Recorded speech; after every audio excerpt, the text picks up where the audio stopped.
Hi, I'm Mia, and welcome to this edition of The Pipeline, where we are refining the news that is important to you. Rigs targeting oil and natural gas in the U.S. gained for the fifth straight week to the highest level this year as producers boosted natural gas plays in the Marcellus Shale Formation on the East Coast. Rigs are rising with domestic crude output reaching the highest since 1990 and U.S. oil reserves the most in 2 decades as producers use hydraulic fracturing and horizontal drilling to reach shale deposits. The resurgence in energy production helped the U.S. meet 87% of its energy needs in the first 4 months of 2013. On pace to be the highest annual rate since 1985, total rigs gained 6 to 1,782, the most since December 14th. The count is in the longest streak of weekly advances since July 2011. Proven natural gas reserves in the U.S. rose by almost 10% in 2011 to a record 348 trillion cubic feet, according to the EIA. Oil reserves in the U.S. increased for the third straight year in 2011, rising by 15% to 29 billion barrels, the most since 1985.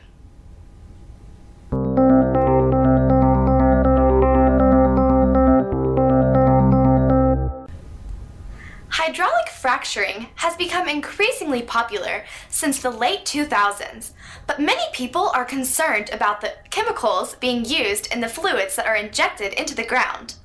Dan Arthur, president of Tulsa-based ALL Consulting, saw companies voluntarily disclose the chemicals and saw an opportunity to circulate the information and bring more companies on board.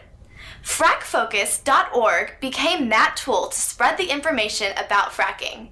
With the Groundwater Protection Council and the Interstate Oil and Gas Compact Commission on board, the site has grown to include chemical information for more than 50,000 wells across the country, searchable by location, operator, and even chemical.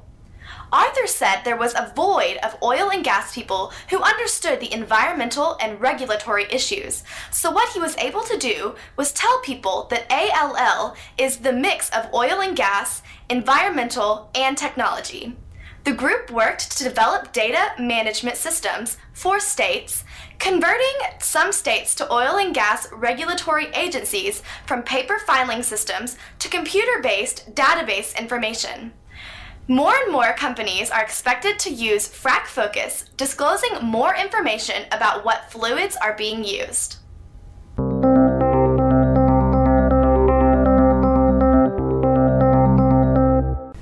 Crude oil prices increased during the first 3 weeks of July as world oil markets tightened in the face of seasonal increases in world consumption, unexpected supply disruptions, and heightened uncertainties over the security of supply with the renewed unrest in Egypt.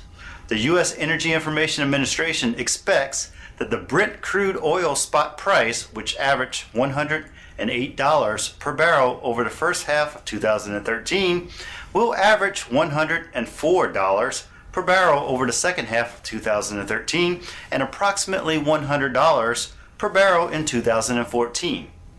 The discount of West Texas Intermediate crude oil to Brent crude oil, which averaged $21 per barrel in February, averaged just $3 per barrel for the month of July.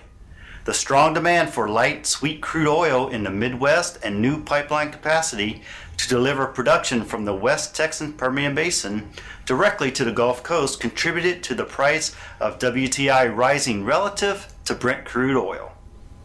And U.S. crude oil production increased to an average of 7.5 million barrels per day in July, the highest monthly level of production since 1991. The EIA forecasts U.S. total crude oil production will average 7.4 million barrels per day in 2013 and 8.2 million barrels per day in 2014.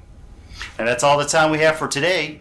Thanks for watching, and remember, we're drilling only for the relevant news and bringing it to you through the pipeline.